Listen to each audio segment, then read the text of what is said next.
नमस्कार, सत श्री अकाल, आदाब। आज हम मैनिफेस्टो पे चर्चा कर रहे हैं एंड थर्ड पार्ट में हम ऐसे 3 सबसे इम्पोर्टेंट फैक्टर्स के बारे में बात करेंगे जो आपकी मेरी जिंदगी को इम्पैक्ट करते हैं। गवर्नमेंट ने इससे रिलेटेड क्या वादे किए थे, कितने पूरे हो गए हैं, सब समझेंगे। तो हम बात कर रहे हैं हेल्थ, एजुकेशन और एम्प्लॉयमेंट के बारे में। शुरुआत करेंगे हेल्थ से। हेल्थ सेक्शन अगर खोले हम मैनिफेस्टो का तो यहाँ पर 4 मेन चीजें हमें देखने को मिलती हैं। That is more medical colleges, national nutrition scheme, TB को एलिमिनेट करना एंड इंद्रधनुष मिशन। एक एक करके समझते हैं क्या क्या अचीव हो पाया है, क्या क्या अचीव नहीं हो पाया।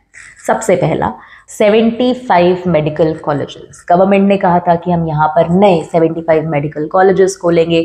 एम्स जैसे इंस्टीट्यूशंस को यहाँ पे खोलने की बात की गई थी एंड गवर्नमेंट ने अपने इस टारगेट को ओवर अचीव किया है। बहुत सारे मेडिकल कॉलेजेस खुले हैं, ऑलमोस्ट 82% राइज हमें यहाँ पे देखने को मिला है। प्लस इसकी वजह से जो MBBS सीट्स है उनमें भी राइज देखने को मिला है। So it looks perfect on the outer, लेकिन अगर हम इसके इनसाइड थोड़ा अंदर जाके एक्सप्लोर करते हैं तो इन इंस्टीट्यूशंस में बहुत ज़्यादा शॉर्टेज पाया जा रहा है टीचर्स का, डॉक्टर्स का और इक्विपमेंट्स का।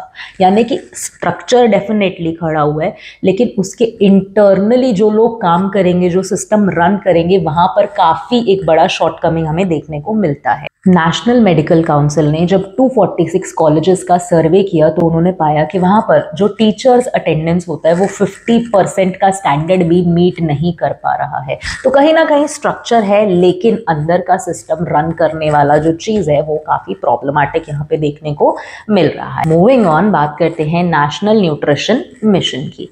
इस मिशन के अंदर इन्होंने फोकस किया कि जो इनिशियल ईयर्स होते हैं किसी भी इंसान के, जो बिल्कुल हम लोग जब छोटे बच्चे होते हैं तब हमें ग्रोथ के लिए प्रॉपर न्यूट्रिशन चाहिए होता है एंड इंडिया में माल न्यूट्रिशन का प्रॉब्लम काफ़ी बड़ा है। तो जो प्रेग्नेंट वुमेन है एंड जो छोटे बच्चे हैं उनकी न्यूट्रिशन का ख्याल किया जाएगा, माल न्यूट्रिशन को घटाया जाएगा इस स्कीम से। बट अगर हम रीसेंट डाटा उठा के देखें नेशनल फैमिली हेल्थ सर्वेज या फिर ग्लोबल हंगर इंडेक्स का, तो हम देखते हैं इंडिया काफ़ी बुरा परफॉर्म कर रहा है माल न्यूट्रिशन के डाटा में एंड इंडिया चाइल्ड वेस्टिंग में लीड कर रहा है। चाइल्ड वेस्टिंग एक कंडीशन होता है जिसमें बच्चे की जो भी हाइट है उसके हिसाब से जितना वेट उसका होना चाहिए उतना वेट वो अचीव नहीं कर पाता है, गेन नहीं कर पाता है, क्योंकि उसको इनफ खाना, इनफ न्यूट्रिशन नहीं मिल रहा है। तो इंडिया उसमें लीड कर रहा है एंड जो हमारे आसपास छोटी छोटी कंट्रीज है इनका डाटा भी हमसे बेटर है, हम इनसे भी बुरा परफॉर्म कर रहे हैं। नेक्स्ट हम बात कर रहे हैं मिशन इंद्रधनुष की, जिसका फोकस था कि जो भी बीमारियां वैक्सीनेशन से ठीक हो सकती हैं, जो इनिशियल बच्चे के पैदा होने के बाद वैक्सीनेशन दिया जाता है बीमारियों से, फ्यूचर बीमारियों से प्रोटेक्ट करने के लिए, वो वैक्सीनेशन सबको प्रोवाइड किया जाएगा इस मिशन के अंदर। एंड वैक्सीनेशन का ये मिशन गवर्नमेंट का काफ़ी हद तक सक्सेसफुल रहा है। गवर्नमेंट ने बहुत लार्जर नंबर, अगर हम पास्ट से कंपेयर करते हैं जैसा पहले चल रहा था उसके कंपैरेटिवली गवर्नमेंट ने काफ़ी ज़्यादा इसे अचीव किया है, बहुत ज़्यादा वैक्सीनेशन गवर्नमेंट करता हुआ दिखा है। लेकिन अगर हम बात करें कि इस स्कीम के लिए क्या कोई स्पेशल बजट अलॉट किया गया था, नहीं। जो बजट पहले अलॉट किया जाता था वैक्सीनेशन के लिए उसी में से इस स्कीम को फंड किया जा रहा था, कोई अलग इसके लिए बजट क्रिएट नहीं किया गया था। यानी कि सिर्फ फंड्स को ढंग से यहाँ पर यूटिलाइज किया गया, हम एक बहुत बेटर आउटकम देख पाए। लास्ट हम बात कर रहे हैं टीबी के एलिमिनेशन की। गवर्नमेंट ने कहा यहाँ पे कि टीबी को हम 2025 तक एलिमिनेट कर देंगे। एलिमिनेट करने का मतलब होना चाहिए हर 10 लाख लोगों में से सिर्फ एक ही इंसान को टीबी हो सकता है। लेकिन अगर आप करंट डाटा उठा के देखेंगे तो ऑलमोस्ट 200 गुना ज़्यादा टीबी हो रहा है लोगों को। तो कहने का मतलब अपने गोल को अचीव करने से हम काफ़ी दूर है एंड पूरी दुनिया में जितने लोगों को टीबी हो रहा है उसमें से 27% लोग इंडिया से ही होते हैं। तो काफ़ी मेजरली इंडिया इस प्रॉब्लम में कंट्रीब्यूट कर रहा है। बट क्या गवर्नमेंट ने कुछ नहीं किया? ऐसा नहीं है, गवर्नमेंट ने इनिशियली काफ़ी बढ़िया स्टेप्स लिए टीबी को कंट्रोल करने के लिए, बट कोरोना के आने के बाद टीबी का प्रॉब्लम फिर एक बड़े स्केल पे इंडिया में देखने को मिला। एंड अगर अब गवर्नमेंट इसे एलिमिनेट करना चाहती है तो यहाँ पर गवर्नमेंट को काफ़ी एक्टिवली पार्टिसिपेट करना पड़ेगा। तो दिस वाज द 4 फैक्टर्स जिसके बेसिस पे हम हेल्थ इंडस्ट्री के प्रोमिसेस को टिक एंड क्रॉस कर सकते थे कि क्या अचीव हुआ, क्या अचीव नहीं हुआ, प्लस ऊपर से क्या अचीव हो गया, एंड स्टिल प्रॉब्लम्स क्या है सिस्टम के अंदर। तो कहीं ना कहीं हम देखेंगे कि सिस्टम गवर्नमेंट ने डेवलप करने की कोशिश ज़रूर की है, लेकिन उसका यूजफुलनेस लोगों तक उस लेवल पे नहीं पहुंच पा रहा है, क्योंकि लैक ऑफ पीपल है, लैक ऑफ ऑब्जेक्ट्स है, लैक ऑफ इक्विपमेंट्स है। हाँ या ना? मूविंग ऑन, बात करते हैं हमारे दूसरे फैक्टर के बारे में, एजुकेशन।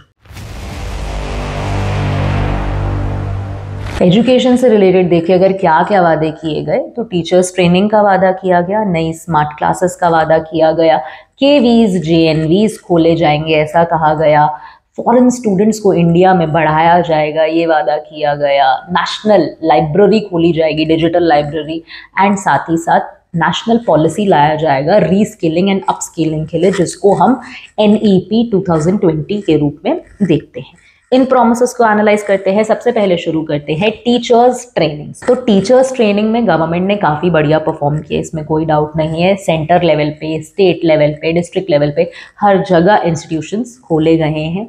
बट यहाँ पर एक प्रॉब्लम छोटा सा ये देखा जा रहा है कि इन टीचर्स को ट्रेन करने वाले जो टीचर्स होते हैं वो उतने अप टू द मार्क नहीं होते, क्वालिफाइड क्वालिटी टीचर्स नहीं होते हैं। तो यानी कि आप जहाँ पर भेज रहे हो कि यहाँ जाके पढ़ाना सीखो, वहाँ पर आपको ट्रेनिंग ही अच्छा नहीं मिल रहा है, तो उस इंस्टीट्यूशन की सिग्निफिकेंस पे या रिलायबिलिटी पे कि क्या हम इस पे डिपेंड कर सकते हैं, वो एक डाउटफुल नेस क्रिएट हो जाती है। नेक्स्ट बात करते हैं स्मार्ट क्लासेस की। स्मार्ट क्लासेस गवर्नमेंट ने बिल्कुल सेटअप कर दिए, अपने टारगेट को अचीव किया है बहुत बड़े लेवल पे। 200 स्मार्ट क्लास की बात हुई थी, उसको ओवर अचीव ही कर लिया with the help and collaboration of state. पर कहीं ना कहीं रीजनल डिस्पैरिटी है, किसी स्टेट में कम है, किसी स्टेट में ज़्यादा है। बट एक और प्रॉब्लम जो यहाँ पे हाईलाइट किया जा रहा है काफ़ी न्यूज़ रिपोर्ट्स के द्वारा, ये जो स्मार्ट क्लासेस होती है इनको चलाने के लिए जो भी इक्विपमेंट्स टूल्स चाहिए होते हैं वो कहीं ना कहीं कुछ मिसिंग है, कहीं कुछ मिसिंग है। यानी कि एक प्रॉपर जो चीज़ हम चलाना चाह रहे हैं वो नहीं हो पाएगा क्योंकि मिसिंग चीज़ें बहुत हैं। तो वही बात है कि सिस्टम है, पास हो रही हैं चीज़ें, लेकिन ग्राउंड लेवल पे जब इम्प्लीमेंटेशन चेक करते हैं वहाँ पर काफ़ी प्रॉब्लम्स है। ये उसी तरीके से है जब मनमोहन सिंह के टाइम मिड डे मील्स तो चालू हो गए थे, लेकिन मिड डे मील्स का जब क्वालिटी चेक किया जाता था स्कूलों में जाके तो वो दाल के रूप में पानी एंड बहुत घटिया क्वालिटी के चावल सर्व कर रहे होते थे। उसी तरीके से वो काम किसका था? उस गवर्नमेंट का था चेक करने का कि मिड डे मील्स पास कर दिया लेकिन वो ढंग से इम्प्लीमेंट हुआ। उसी तरीके से इस गवर्नमेंट का भी काम है कि स्मार्ट क्लासेस पास हो गई, लेकिन क्या वो ग्राउंड रूट लेवल पे जिस इंसान के लिए बनाई गई है, जिन बच्चों के लिए बनाई गई है, क्या उन तक वो फायदा पहुंच रहा है? नेक्स्ट बात कर रहे हैं केंद्रीय विद्यालय और जवाहरलाल नेहरू नवोदय विद्यालय के बारे में। बेसिकली ये गवर्नमेंट स्कूल्स ही होते हैं, एंड ये गवर्नमेंट स्कूल्स जो केवीज एंड जेएनवीज है ये प्राइवेट स्कूल से भी बेटर परफॉर्मेंस देती हैं। इनका रिजल्ट अगर आप 10 स्टैंडर्ड 12 स्टैंडर्ड का उठा के देखेंगे तो टॉपर्स रहे हैं बच्चे, बहुत बढ़िया परफॉर्म कर रहे हैं। यहाँ पर गवर्नमेंट ने कहा था हम और ऐसे स्कूल्स खोलेंगे, एंड गवर्नमेंट ने अपने उस वादे को अचीव भी किया है और स्कूल्स खुले हैं। प्रॉब्लम अगेन वही मेडिकल कॉलेजेस वाला है यहाँ भी कि नंबर ऑफ वेकेंसीज काफ़ी है, प्रिंसिपल की काफ़ी वेकेंसीज है, टीचर्स फैकल्टी की काफ़ी वेकेंट सीट्स है।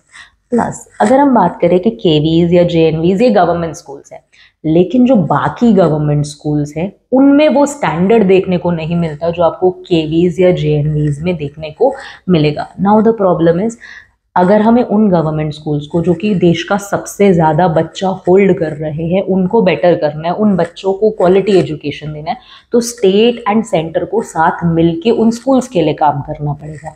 लेकिन सेंट्रल गवर्नमेंट का ऐसा कोई इरादा नहीं लग रहा है। एक मॉडल स्कूल स्कीम थी जो एम कर रही थी 6000 स्कूल्स को बेटर, जो गवर्नमेंट स्कूल्स होते हैं उनको बेटर करने का एंड केवी के स्टैंडर्ड पे लेके आने का, लेकिन 2015-16 में इस मॉडल स्कीम के फंड्स को गवर्नमेंट ने विदड्रॉ कर लिया। तो यानी कि गवर्नमेंट स्कूल्स का कंडीशन अभी भी बुरा ही है। एंड अगर हम बात करें कि जितने भी गवर्नमेंट स्कूल्स में बच्चे पढ़ते हैं उनको अगर केवी में पढ़ना है तो हमें कितने और केवीज की ज़रूरत पड़ेगी, तो कम से कम 100 गुना ज़्यादा केवीज की ज़रूरत पड़ेगी, तब जाके गवर्नमेंट स्कूल्स के जो बच्चे हैं वो एक क्वालिटी एजुकेशन, केवी वाला एजुकेशन पा पाएंगे। तो केवी जेएनवीज बड़े हैं, लेकिन अब भी जो इनका नंबर है वो इतना कम है कि वो देश में एक सिग्निफिकेंट इनपुट नहीं दे पाएगा। तो यहाँ पर गवर्नमेंट को काम करने की काफ़ी ज़्यादा ज़रूरत है। नेक्स्ट, गवर्नमेंट ने कहा था number of foreign students increase होगा। हमारे यहाँ पे फॉरेन स्टूडेंट्स आते हैं आसपास की कंट्री से, जैसे कि नेपाल, बांग्लादेश, पाकिस्तान, मालदीव्स जैसी कंट्री से। चाइना एंड यूएसए से भी बच्चा यहाँ पर पढ़ने आता है। सो कुल मिला के यहाँ पर हम लोगों ने अच्छा परफॉर्म किया, अपने टारगेट को अचीव कर लिया है। नेक्स्ट हम बात करेंगे नेशनल डिजिटल लाइब्रेरी की। यहाँ पर बोला गया था कि जो भी आपको आपके स्टडी से रिलेटेड जो आपकी एनसीईआरटी बुक्स हैं या जो आपकी कॉरेस्पॉन्डिंग स्टडी मटेरियल्स है वो आपको ऑनलाइन मिलेगा। इनिशियली ये काफ़ी बुरा परफॉर्म कर रहा था, पर आज ये प्लेटफॉर्म ठीक ठाक परफॉर्म कर रहा है। हाँ, नो डाउट और एडिशन होने का हमेशा स्कोप रहेगा। बेटर बुक्स, बेटर पब्लिशर्स यहाँ पर अगर रजिस्टर करेंगे तो एक बेटर हमें इंफॉर्मेटिव साइट मिलेगा, लेकिन अभी भी ये ठीक ठाक काम कर रहा है। नो डाउट कि वही बुक्स जो यहाँ पर मिल रही हैं वो चीज़ें ही आपको गूगल से मिल जाती है। बट अगर हम बात करें कि एक इंक्लूसिव प्लेटफॉर्म है, हाँ है, किताबें मिल रही हैं सभी सब्जेक्ट्स की, हाँ मिल रही हैं। सो यहाँ पे गवर्नमेंट ने अपना जो बोला था उसे अचीव कर लिया है। नेक्स्ट हम लोग बात कर रहे हैं national policy of upskilling and reskilling. यहाँ पे बोला गया था कि स्किल्स इंट्रोड्यूस की जाएंगी एंड 2020 में नेशनल एजुकेशन पॉलिसी इसी आइडिया पे सेंटर्ड थी कि अब क्या किया जाए, जो एजुकेशन सिस्टम है उसको सिर्फ किताबी बेस्ड ना बनाया जाए, बल्कि बच्चों के अंदर स्किल्स भी हो, बच्चों के अंदर ऐसे फैक्टर्स हो जिनसे वो रियल वर्ल्ड में काम भी कर सके। सो इट वॉज कुल मिला के गुड, ऊपर ऊपर लेवल पे सब बढ़िया लग रहा था। बट स्किल्स इंट्रोड्यूस करने का मतलब ये नहीं है कि आप उनका नॉलेज बेस एलिमिनेट कर लोगे। आपको कुछ ऐड करना था, कुछ सब्ट्रैक्ट नहीं करना था। बट यहाँ पर क्या हो रहा है, बर्डन रिड्यूस करने के नाम पे आपकी जो नॉलेज इंक्रीज करने वाले चैप्टर्स हैं उन्हें रिमूव किया जा रहा है। एग्जाम्पल देते हैं, मुगल्स के बारे में जो भी इंडियन हिस्ट्री है उसे हटाया जा रहा है। देन आपका जो इंडस्ट्रियल रेवोल्यूशन हुआ, दुनिया भर में जो रेवोल्यूशंस हुए उनको ये कह के कि यार ये तो वेस्टर्न हिस्ट्री हटाया जा रहा है। वही रेवोल्यूशंस दुनिया में वो चीज़ें थी जब पहली बार राजा मोनार्की के खिलाफ आवाज़ उठाई गई थी। कैसे लोग लड़े, कैसे नहीं लड़े, क्या क्या उन्होंने दिक्कतें फेस की, कैसे मोनार्की राज शासन को हटाया गया, ये सिस्टम आप कभी जान ही नहीं पाओगे क्योंकि आपकी किताबों से ही उसे हटा दिया जाएगा। डेमोक्रेसी क्या होती है, एक डेमोक्रेसी के चैलेंजेस क्या होते हैं, क्या फेस करती है कि डेमोक्रेसी बनी रहे, उसके लिए क्या स्टेप्स लेने पड़ते हैं, ये चैप्टर्स आपके सिलेबस में से स्ट्राइक डाउन किए जा रहे हैं। यानी कि being a 10th standard student आपको डेमोक्रेसी का डेफिनेशन नहीं पता होगा। आपको नहीं पता होगा कि आपके सराउंडिंग्स में जो चीज़ें हो रही हैं क्या उनकी वजह से डेमोक्रेसी को हार्म हो सकता है। तो कहीं ना कहीं ये एक काफ़ी बड़े लेवल पे क्वेश्चन क्रिएट कर रही है कि आप स्टूडेंट्स को अपस्किल करने के नाम पे कहीं उनको मशीनें तो नहीं बना रहे, कहीं ये कहकर कि हम तो उनका बर्डन रिड्यूस कर रहे हैं, उनका basic IQ, basic knowledge, basic fundamental right, जो सवाल पूछने का राइट है, वही तो उनसे नहीं छीन ले रहे हो। क्योंकि अगर आपको चीज़ें पता नहीं होंगी तो सवाल कैसे पूछोगे। तो कंक्लूसिवली एजुकेशन की बात करें तो यहाँ पर एनईपी एक काफ़ी क्वेश्चनेबल चीज़ लग रही है। जिस तरीके से इसे इम्प्लीमेंट किया जा रहा है, पॉलिसी बहुत बड़ी है, उसमें किसी को कोई डाउट नहीं है। एंड ओवरऑल सब चीज़ें देखें तो गवर्नमेंट ने कई जगहों पे अच्छा परफॉर्म किया एंड कई जगहों पे सवाल पूछने का मन कर रहा है। लास्टली बात कर रहे हैं एम्प्लॉयमेंट के बारे में। एम्प्लॉयमेंट, रोजगार यूथ का, पूरे देश का सबसे बड़ा मुद्दा है। एंड मैनिफेस्टो में अगर हम देखेंगे तो कुछ यहाँ पर बेरोजगारी को कम करने के लिए ज़्यादा वादे नहीं किए गए हैं। हाँ, जिन वादों के बारे में हम बात कर रहे हैं वो है कि 22 मेजर चैंपियन सेक्टर्स बनाए जाएंगे। क्या मतलब है चैंपियन सेक्टर? होता है कि गवर्नमेंट ऐसी कुछ इंडस्ट्रीज़ को आइडेंटिफाई कर लेती है कि इनको हम सपोर्ट करेंगे किसी भी तरीके से ताकि ये ग्रो कर सके। होता क्यों है, Q22 इंडस्ट्रीज बनाने की बात की गई ताकि इंडिया को मैन्युफैक्चरिंग हब बनाया जा सके, इंडिया में बाहर वाले लोग आके अपना काम खोले, जिसकी वजह से इंडिया के लोगों को और एम्प्लॉयमेंट मिले, इंडिया के लोग यहाँ पर काम खोले ताकि इंडिया ग्रो कर सके। तो 22 चैंपियन सेक्टर्स इंट्रोड्यूस करने की बात की गई। नेक्स्ट है हमारे पास entrepreneurial north east. North east में स्टार्टअप कल्चर बिल्ड करने की यहाँ पर बात की गई, एंटरप्रेन्योर्स बनाने की बात की गई, एंड गवर्नमेंट ने इस टारगेट को कहीं ना कहीं इस आइडिया को डिलीवर भी करने की कोशिश की। यहाँ पर गवर्नमेंट ने सपोर्ट किया वुमेन को, मेन को, कि वो अपने स्टार्टअप्स को प्रमोट कर सके, शुरू कर सके, उनको हेल्प किया गया इन वन वे और द अदर।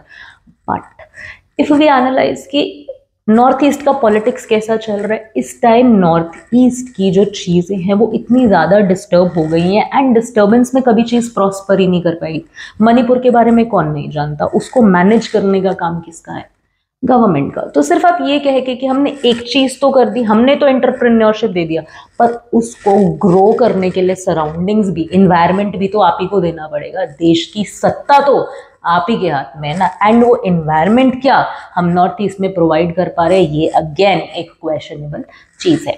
नेक्स्ट बात कर रहे हैं मुद्रा लोन के बारे में। मुद्रा लोन में 30 करोड़ लोगों को टारगेट किया जाएगा, ऐसा बोला था, लोगों को लोन दिया जाएगा, एंड गवर्नमेंट ने इस टारगेट को ओवर अचीव कर लिया। 30 करोड़ नहीं, 40 करोड़ से भी ज़्यादा लोगों को लोन दिया गया है, एंड इस लोन में 50% फीमेल की बात की गई थी, जो कि नंबर 69% फीमेल तक पहुंच गए।